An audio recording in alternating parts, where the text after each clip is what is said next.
26 বছরের বেশি, প্রায় 26 বছর 2 মাস আমি জেল ছিলাম।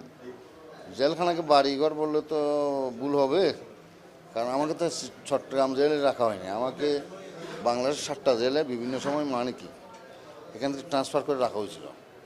তা আমি শেষ কুমিল্লা জেলে বোধহয় আমাকে প্রায় 10 বছর ডাউনে রাখা হয়েছিল, বুঝছেন।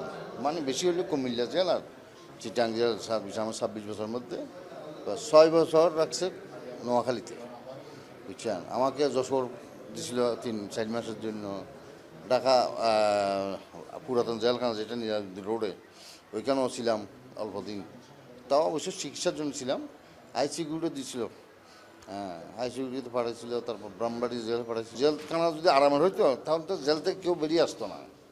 অবশ্য আমার সাথে যারা ছিল তারা অনেকে এখন বেডে চলে আসছে, বুঝছেন। যেমন 10 আগস্ট মামলার আসামিরা, আমাদের সাধারণ সুদীর যারা জেলে ছিলেন মনে তো আগে বের হয়ে আসছেন, হ্যাঁ। এরপরে অনেকে বেরিয়ে চলে আসছেন, তো মানে যারা মানে এই বিগত সরকারের রোষানোর শিকার যারা জেলে ছিলেন, হ্যাঁ, এরা প্রায় বেরিয়ে আসছে।